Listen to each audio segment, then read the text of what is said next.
Fooly Cooly is a series with a lot of mystery and wonder. It's a show where a lot of things are left up to interpretation, and two people can view a scene entirely differently. As we have seen from the sequels, it has been made clear that Haruko is the main character of the show, and she is a notorious liar and manipulator. As Naota puts it in his thoughts of the adults in the world around him, where does the truth end and the lies begin? But what if I told you that one of the adults Naota seems to have no respect for is actually telling him the truth? Meet Commander Amaru. He is a person who is obsessed with Haruko because she used him and dumped him because he was, and I quote, too small. But there is one key clue that Amaru is adamant about, but no one seems to listen to it. He states that Haruko is not Haruko, but is in fact Rahuru. So what does this mean? Is it a throwaway line? Should we dismiss it as nothing more than Haruko lying about her name? No. If my theory is correct, it in fact goes much deeper into the Fooly Cooly lore than people realize. This is where we get into a piece of Fooly Cooly media that I haven't seen too many people cover on YouTube. For answers, we're gonna have to look into the Fooly Cooly manga. In the Fooly Cooly manga, things are similar yet different from how the events play out in the anime. Haruko spots Naota and Mamimi under the iconic bridge that has become synonymous with the series. Naota can pilot Conti. And of course, Haruko sacrifices herself at the end to save everyone. Except that didn't happen in the anime, and this is where things get really interesting. After Haruko sacrifices herself, Naota is relieved to see her again, and calling out her name, she says, "No, no, no. I'm not Haruko.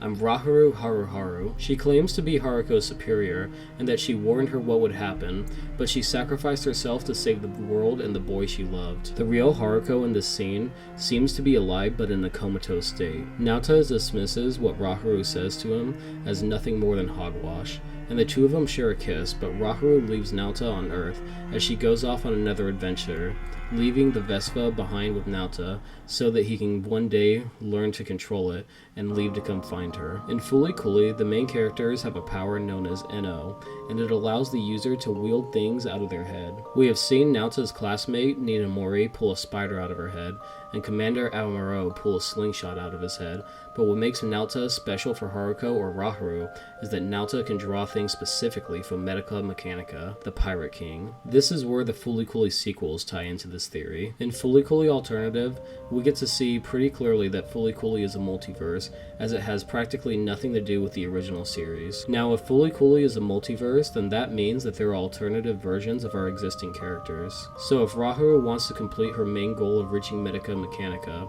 why would she go through the trouble of finding another user with as powerful of a connection of NO as Naota? Why would she do that when she knows that all she has to do is go to another universe where Naota already exists? Because of the manga, Rahuru already knows that Naota is going to be under the bridge with Mamimi. Rahuru knows that she can manipulate Naota.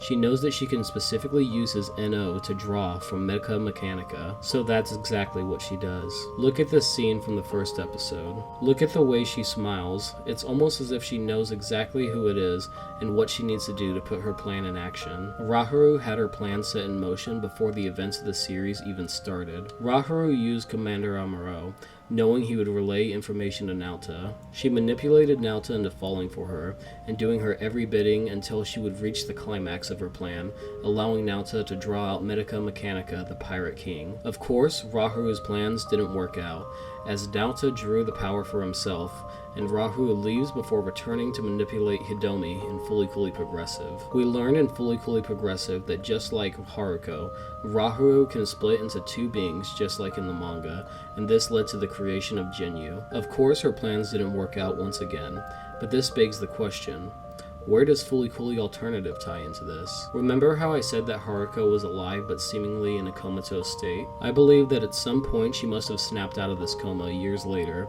and the reputation of her sacrificing herself to save the manga version of Naota's Earth allowed her to get a job as a space control officer. Rahuru and Haruko are two halves of the same whole, and that is why after the events finish for Fooly Cooly Alternative, we see flashes of the original Fooly Cooly anime. The reason for this is because of all the NO floating around, Rahuru is able to see Haruko's memories. If this theory is correct, then Commander Amaru was right.